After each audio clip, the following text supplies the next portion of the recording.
Are you just riding on your parents' success at work and being lazy now? And you don't even have kids. Why did you leave my child alone? How did someone like you even manage to get married? What tricks did you use? My mother-in-law and sister-in-law never liked me. They always threw snide comments and spread false rumors.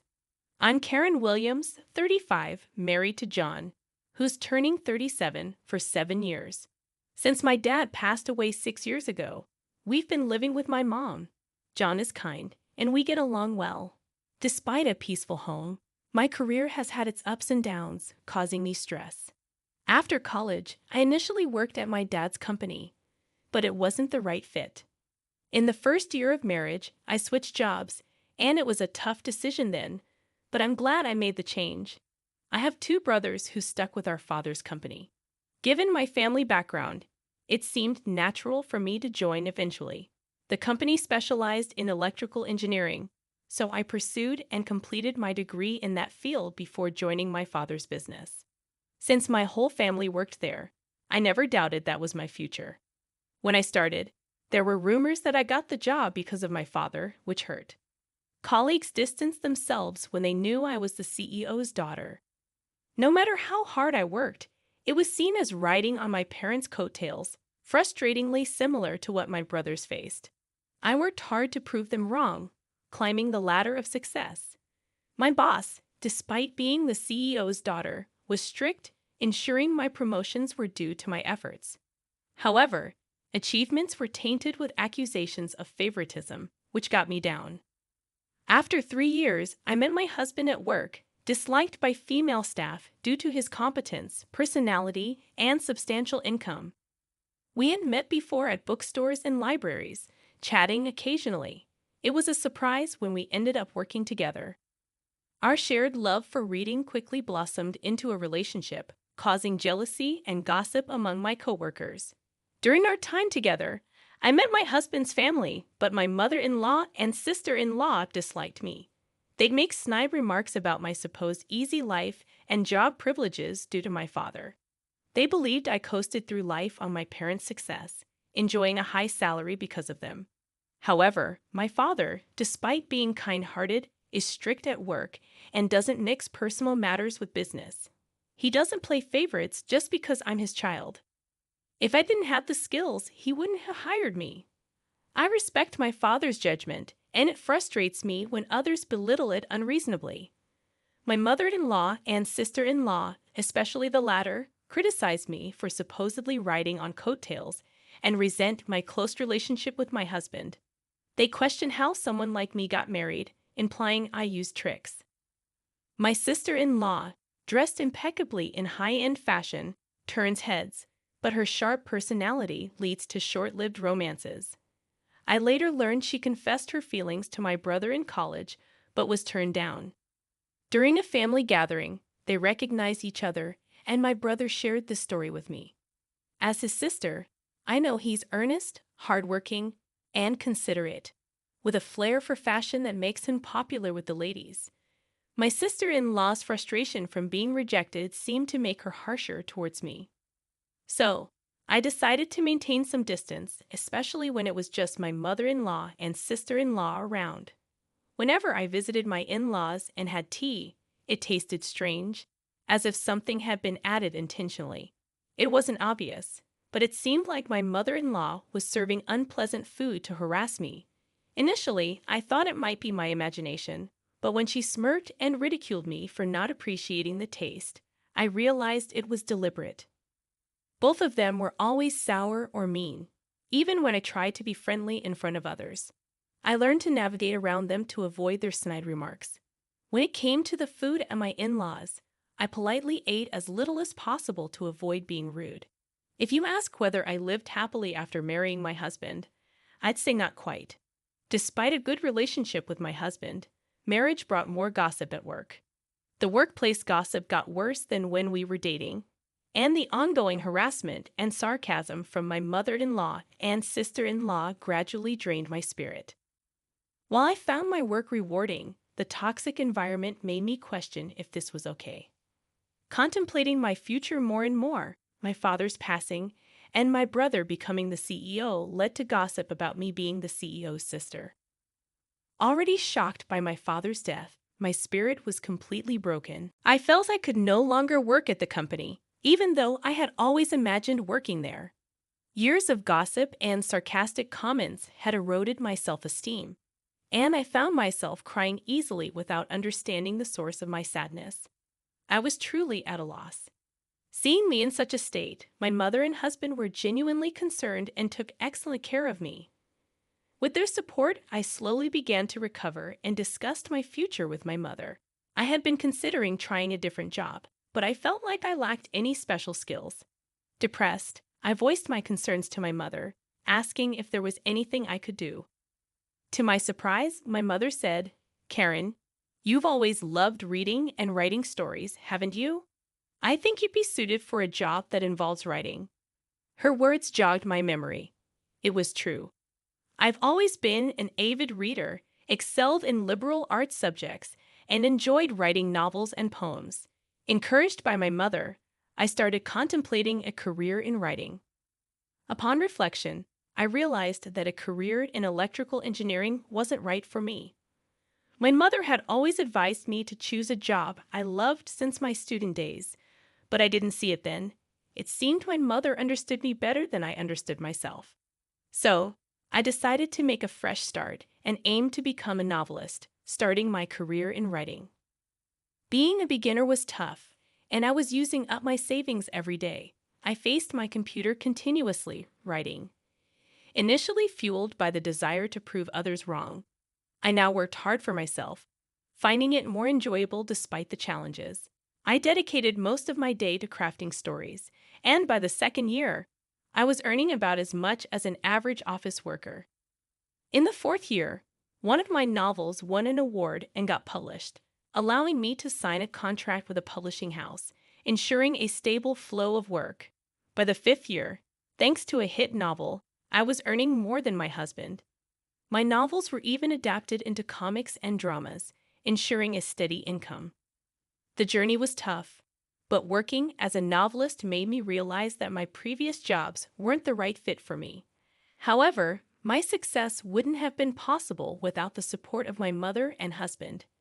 As for my mother-in-law and sister-in-law, they doubted my success when they heard I became a novelist, making snide remarks about leeching off my husband. After my father-in-law passed, their comments worsened. Working mostly from home, they called me a nerd due to our high-rise luxury condo, assuming my husband covered all expenses. They believed I didn't contribute financially, despite explaining that the condo was my inheritance, and I split living costs with my husband. They continued their comments behind his back, adding stress to the situation. They'd also made rude remarks about me not having children, which started at 30 and has become increasingly tiresome as I approach 35 without any expectations. I faced discomfort from two individuals despite repeatedly explaining work matters to them. Seeking advice from my mother and husband, I decided to address the situation early on, learning from past experiences. Apart from my mother, as the two were part of my husband's family and behaved decently in front of him, I conveyed things to him in the gentlest terms possible. I told him he didn't have to deal with those two, and I would handle meetings or communications with them.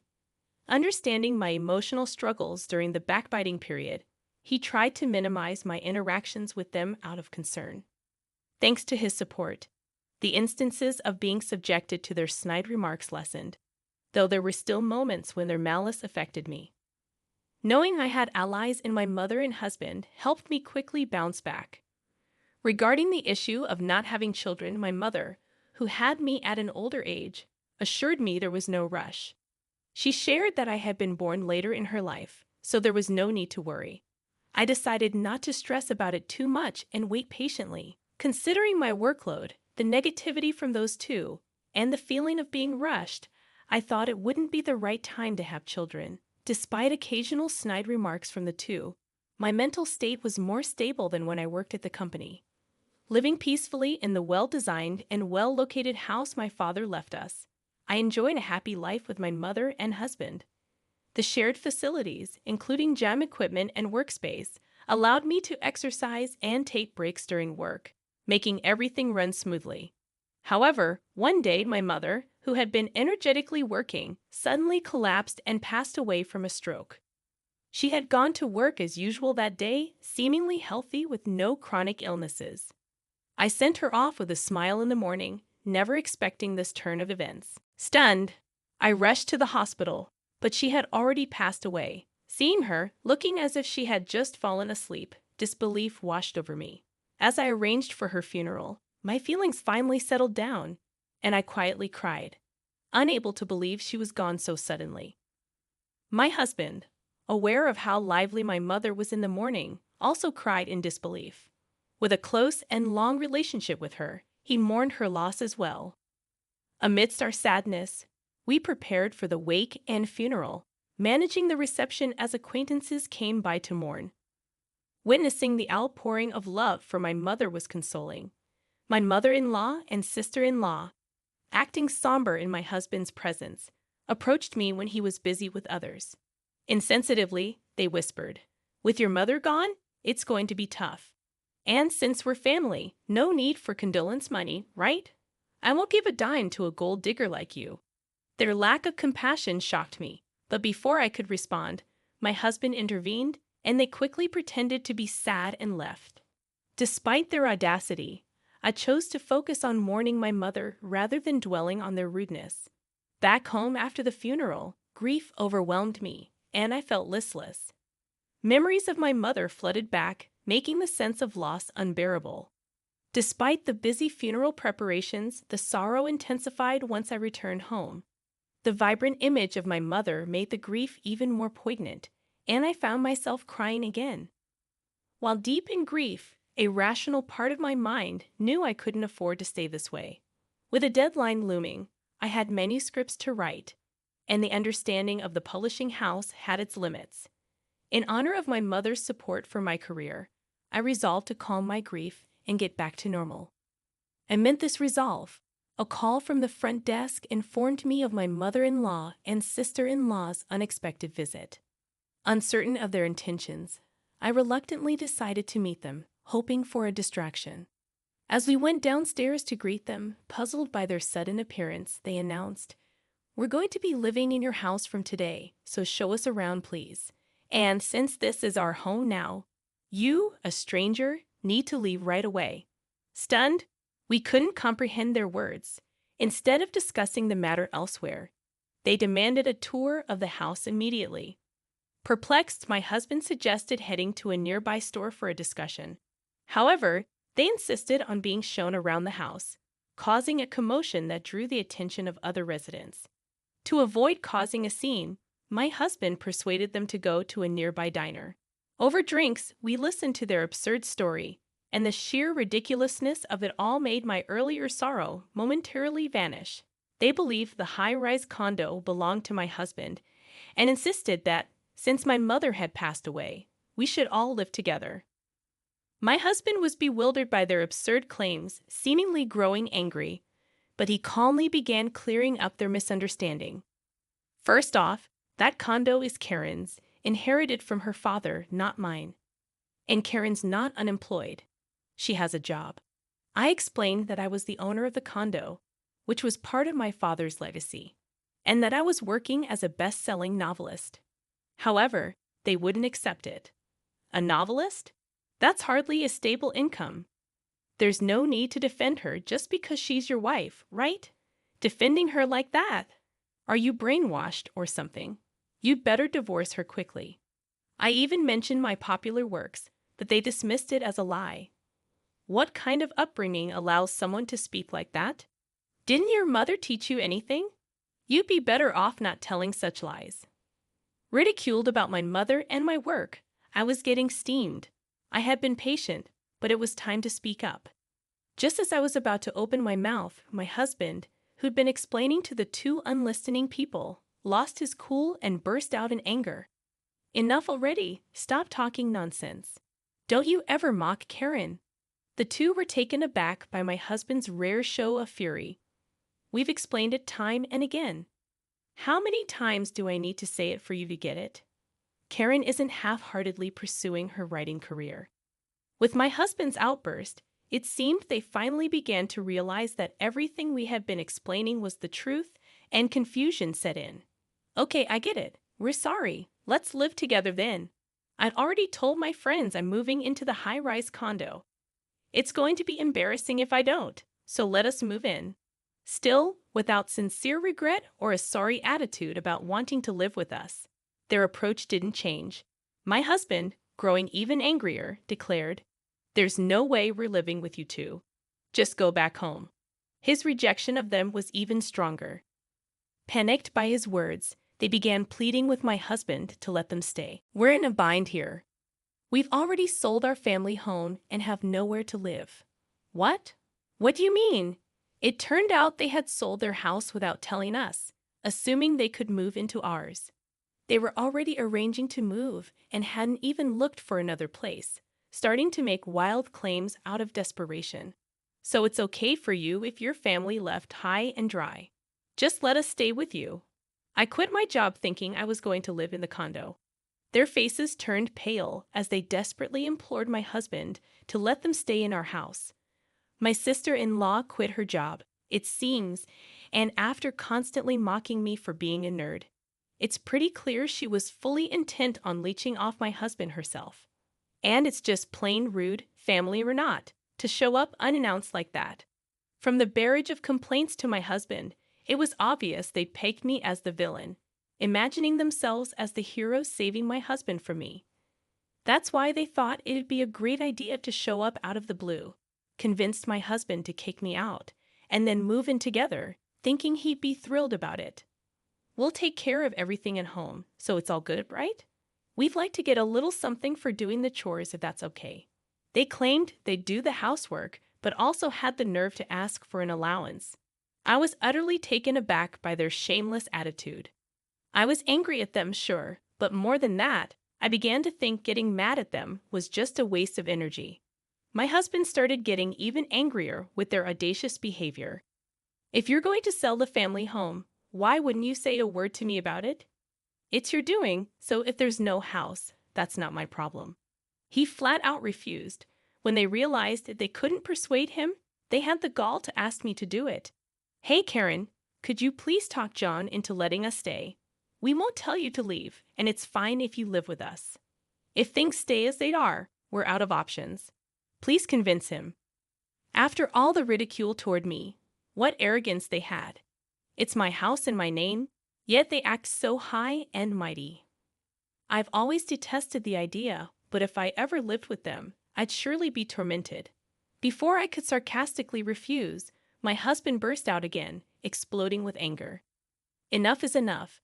After all the crap you've given Karen, you've got some nerve. Just stop asking for a share of the home sale money and go back where you came from. I don't even want to see you two anymore." And with that, he made an outright declaration of disownement. Despite their persistent attempts to cling to my husband, we ignored them, settled the bill, and promptly left the restaurant. They still shamelessly showed up at our upscale condo from time to time, unrepentant. After I explained the situation to the building manager, they warned those two, knowing that if they kept making a racket, the cops would be called and sent them away. But they still showed up, lurking around the front door, badgering my husband to let them move in or to give them financial help. When my husband finally got fed up and threatened to call the police, they stopped coming around. Looks like he was serious about cutting ties. He even went through with the legal steps to disown them. But then they started sending our phones plenty of messages, emails, begging to live with us, and asking for money kept flooding in. I got so fed up with the constant harassment that I immediately blocked their numbers. Turns out their family home was too old and inconveniently located to sell for much, and they were counting on my husband without any savings of their own. So they ended up selling what they could and moved into a cheap, run-down apartment. Finding a job was tough, so they're scraping by with multiple part-time gigs, living a busy life. As for me, well, the good news of a pregnancy came through once the relentless messages stopped. I had been worried about not being able to have kids, so this was a real joy. With this happy news of pregnancy, I finally felt a glimmer of hope after a long time. I'm determined to be the kind of mother my child can always feel safe with, just like my mother. And while looking forward to the arrival of my baby, I continue to dedicate myself to my work.